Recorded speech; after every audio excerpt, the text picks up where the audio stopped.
Okay, another unboxing. All the way from America. Alright, let's have a look and see what's in here.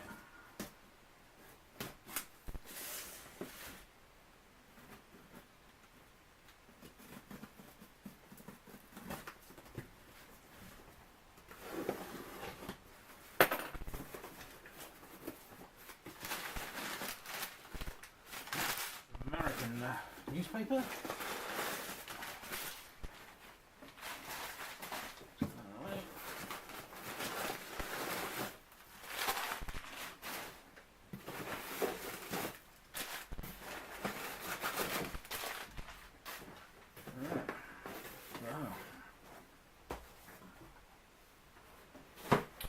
What have we here?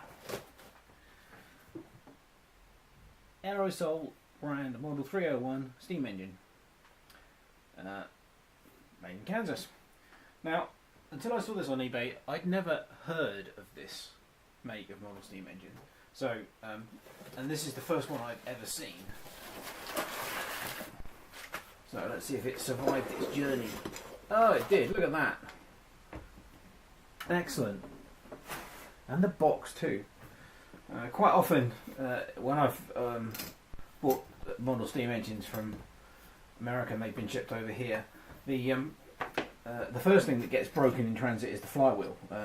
These aren't very strong, either aluminium or some crappy alloy like Misak, and they tend to break very, very easily.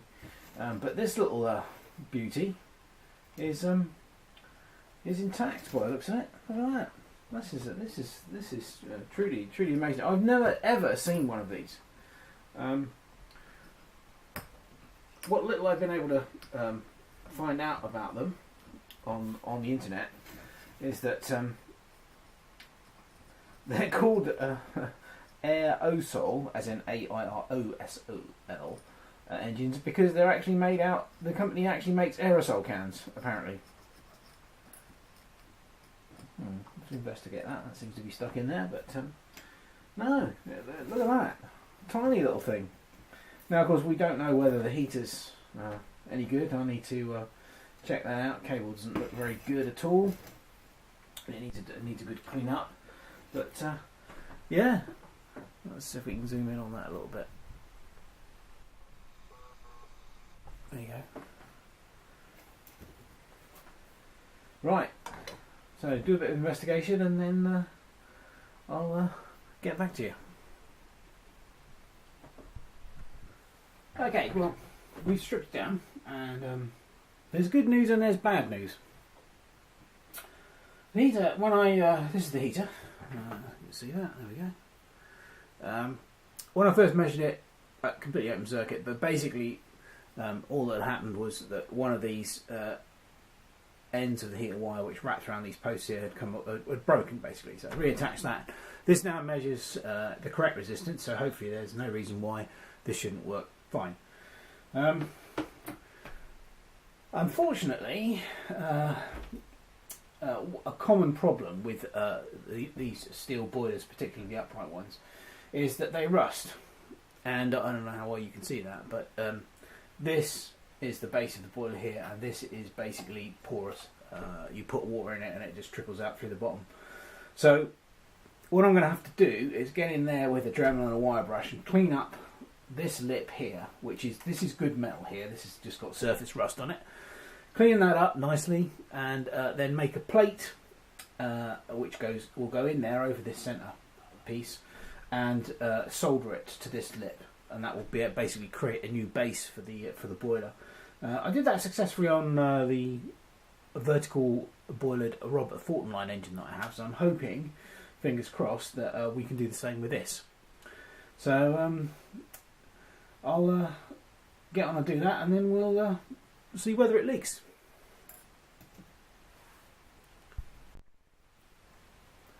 Okay, a little while later, and I don't know how well you can see that, but I've cleaned up that lip. It's come up very nice. We've got nice clean bare metal there now, and hopefully the solder will take to that okay. Get enough flux on there. And this is the disc which is going in there. It's actually brass, but the white is masking tape on top, which I used to mark it out with. And the underside's still got the protective cover on it. The sticky tie wrap base is just there to allow me to help get it in and out, because once it's in, it's very difficult to get out. So anyway, this is the you get the idea. That sits nicely down inside. Okay, and hopefully that will solder in place nicely.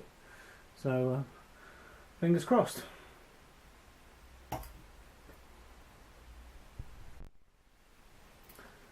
Okay, not some insignificant time later, it's done. Well, you can see that. Now, I'll be the very first person to admit that that is no masterclass in soldering. However, it is functional and it doesn't leak, which is the whole object of the exercise. So now what I've got to do is reassemble it, and hopefully we'll have a working steam engine.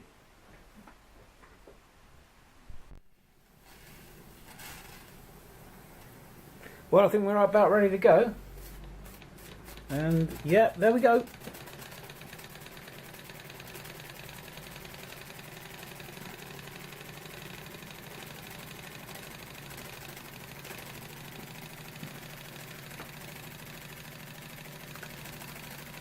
This thing takes a little bit longer to get up to steam than the Empire engines. Not surprising, its heating element is only rated at 250 watts, whereas the Empire engines are rated at 350 watts. I don't know whether we've got a whistle or not, but yeah, amazing. Whistle works. Awesome. I managed to clean up the body a bit. There was quite a lot of black marks on here. They came off. Unfortunately, so did part of the label. It's very, very delicate, the label. So I'm going to see if I can make another one of those and redo it. But yeah. Runs a treat.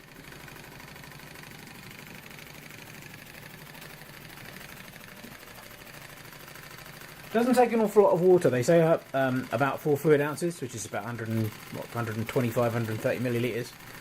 So we'll turn the power off, see how long it runs with the heater turned off. But yeah, absolute beauty.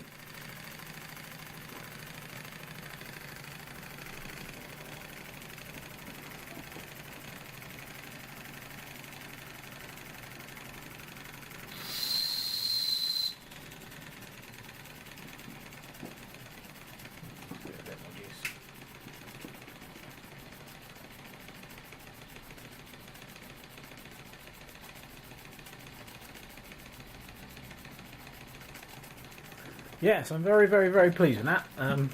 As I said, this is the only one of these I've ever seen. And to actually get it running, I'm very, very pleased about. And also the soldering, unfortunately, because it's black around here, where I had to resolder the plate, soldering the plate to repair the base of the boiler. It hasn't really, you can't really see that there's been any change to the paintwork around here at all, which is great. So, yeah, so there you go. One Airosol Model 301.